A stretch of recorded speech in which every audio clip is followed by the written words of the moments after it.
처음으로 집에 식물을 데려왔을 때를 떠올리면 마치 귀여운 강아지를 집으로 데려왔을 때의 기분과 꼭 같죠.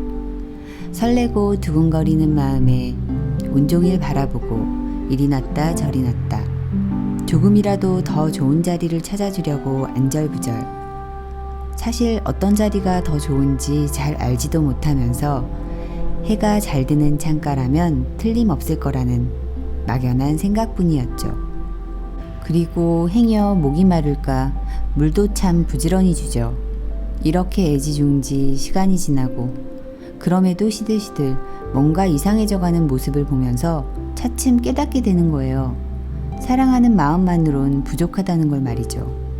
이때부터 부지런히 공부를 시작해요. 적당한 빛과 물의 양은 얼마인지, 광합성, 학창시절 졸리던 생물 시간이 떠오르네요. 분갈이흙 종류와 성분, 식물에게 필요한 영양소는 모두 16가지로군. 다시 건강한 모습을 되찾아가는 모습에 의기양양. 식물학자가 된 기분이 들 때면 또 한 번의 난관이 찾아오죠. 어느 날 발견하게 되는 정체모를 꼬물꼬물 기어다니고 날아다니고 붙어다니는 하얀 가루, 병해충이죠. 식물을 키우게 되면 어김없이 만나게 되는 이 골치 아픈 벌레들은 대체 어디서부터 왔는지, 때가 되면 스스로 자연 발생하는 신비로운 존재인 걸까요? 데려올 때만 해도 분명히 없었는데 말이죠. 사실 식물을 공격하는 병해충은 어디에나 있어요. 눈에 보이지 않는 각종 바이러스와 세균들, 화분 흙에 숨어서 때를 기다리는 유충들, 공기 중에 날아다니는 곰팡이 포자들, 바람을 타고 날아온 가루벌레들. 이쯤 되니 우리네들 화분에서 벌레가 좀 생기는 건 당연지사라 여기고 최대한 해가 되지 않도록 관리하는 수밖에 없는 것 같아요. 누구나 벌레는 다 싫어하지만 말이에요. 사실 식물 병해충의 제일 큰 오염원은 우리 손이에요. 손에 묻은 온갖 세균과 바이러스가 식물들에게 옮겨지죠. 다음으로 화분 밑부분은 온습도도 적당하고 숨기에도 좋으니 벌레에겐 최적의 환경이죠. 그래서 화분 받침에 물이 고여있지 않도록 하고 화분 밑부분도 자주 닦아줄 필요가 있어요. 제때 치우지 않아 쌓여버린 화분의 나뭇잎들도 벌레들이 알을 낳기에 딱 좋은 장소가 돼요. 이런 나뭇잎들이 썩어서 퇴비가 된다고요? 천만의 말씀. 나뭇잎들이 썩어서 유기비료가 되기까지는 벌레들이 수백 번 알을 까고 번식하고도 남을 엄청난 시간이 지나야 비로소 분해가 끝나 영양분이 될 수 있죠. 그전엔 그냥 벌레들을 위한 보금자리라고 보시면 돼요. 부엽토가 좋긴 하지만 바깥의 흙을 퍼와서 실내로 가져오면 온갖 벌레들을 종합 세트로 드리는 게 되는 거예요. 증기로 소독해서 써야 하지만 가정에선 절대로 쉽지 않죠.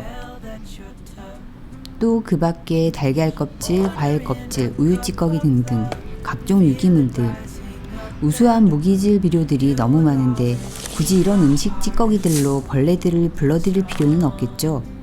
영양 보충이 필요하면 그냥 비료를 투입해 주세요. 막상 벌레를 발견했을 때 제일 먼저 떠오르는 건 에프킬라 같은 살충제죠. 우리 소중이들에게 이걸 뿌려댈 수도 없고. 물론 벌레 종류별로 전문적인 농약들이 나와 있지만 가정집에서 농약을 뿌려댈 수는 없겠죠.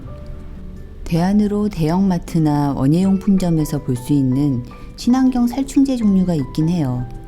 이런 제품에는 농약 성분 대신 인체에 해가 적은 자연물질을 원료로 사용한다고 해서 조금 안심이 되긴 하죠.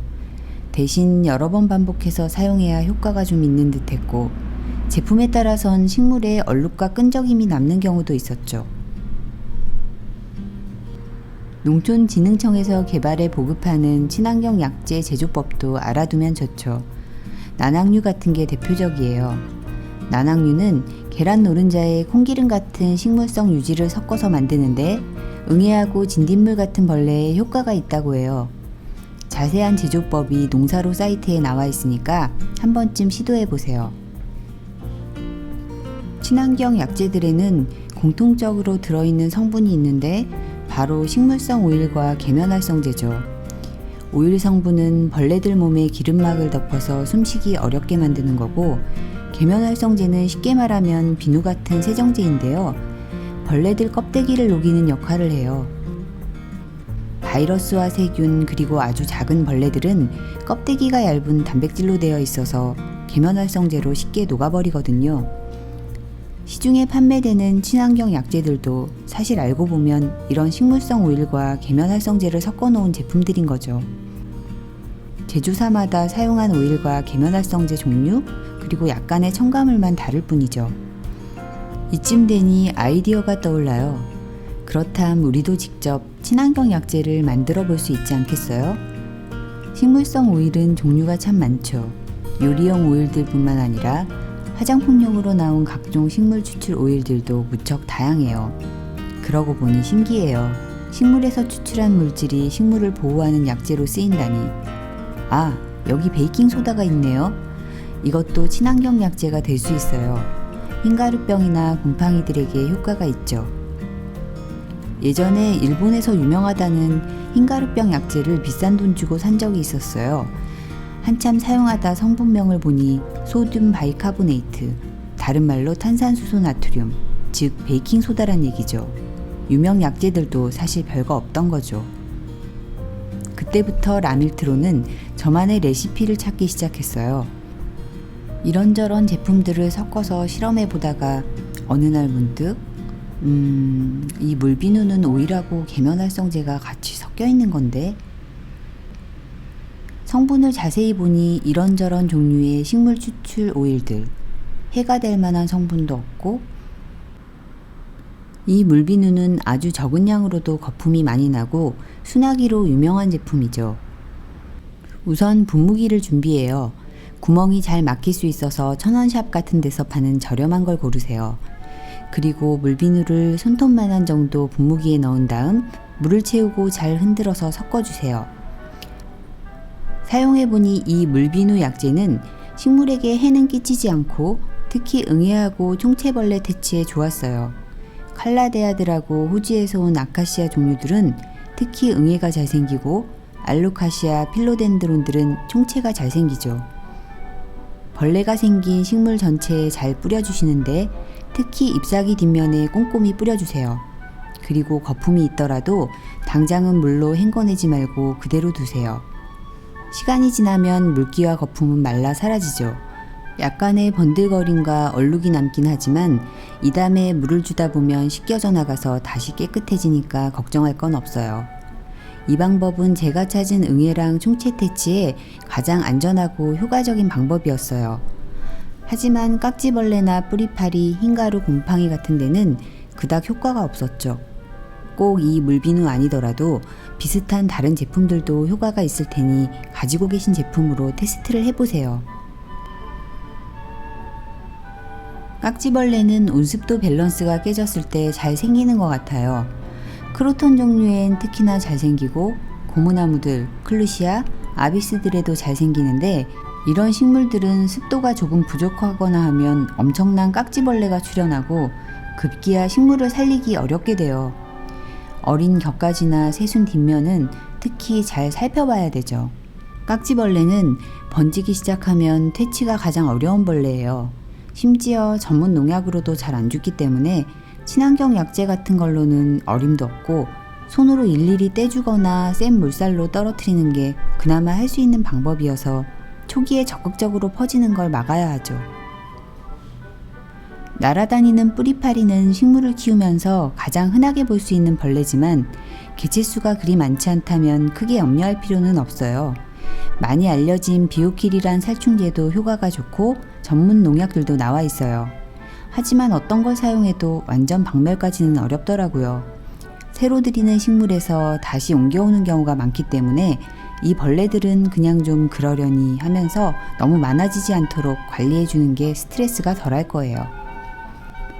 날아다니는 성충들은 노란 끈끈이를 사용해서 잡기도 하지만 미관상 별로 좋진 않을 거예요. 대신 전자식 모기향이나 해충 포진망 같은 걸 설치해두는 것도 방법이에요. 코로키아나 뮬렌베키아 종류들은 진딧물이 잘 생기죠. 진딧물은 고추, 피망같이 단맛이 나는 잎사귀 식물들에 잘 생기는데 사실 개미가 데려다 놓는 경우가 가장 흔해요. 개미들에게 진딧물은 일종의 가축이고 식물들은 농장이에요. 진딧물이 채집한 단물을 개미들이 거두어 가죠. 그래서 개미가 보인다 싶으면 얼른 긴장을 해야 하죠. 진딧물도 퇴치가 아주 어려운 해충이에요. 친환경 재배 온실 같은 데서는 해충을 잡아먹고 사는 천적벌레들을 일부러 키우기도 해요. 특히 무당벌레는 식물에게 해는 끼치지 않고 진딧물하고 깍지벌레 같은 걸 잡아먹고 사는 익충이죠.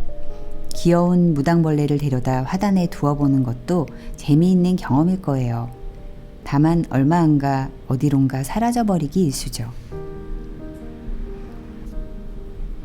식물이 왠지 기운이 없어 보이고 잎면 초록색이 좀 거칠어 보인다면 잘 살펴보셔야 해요. 잎사귀가 끈적거리거나 반짝이면 깍지나 총채, 진딧물을 의심해 볼 수 있고 아주 미세한 거미줄 같은 게 있으면서 희고 검은 가루 같은 게 보이면 응애가 생긴 거죠. 뿌리파리는 작은 날파리처럼 생겨서 화분 주위에 날아다니기 때문에 식별이 쉬워요.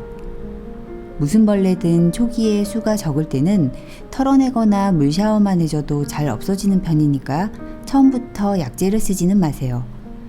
그리고 일단 벌레가 생긴 식물은 가급적 다른 식물들과 분리해서 옮지 않도록 해야겠죠? 식물이 연약해지지 않도록 적당한 온습도를 유지해주고 바람도 잘 쐬어주고 비료도 잘 챙겨주세요. 하지만 벌레들을 완벽히 없앨 수는 없을 거예요. 우리가 노력하는 만큼 벌레들도 필사적이니까요. 대신 나와 식물들의 건강을 크게 해치지 않을 만큼 적당히 함께 살아가는 방법을 찾는 게 정신 건강에도 좋고 식물을 키우는 즐거움을 계속 이어갈 수 있는 방법일 거예요.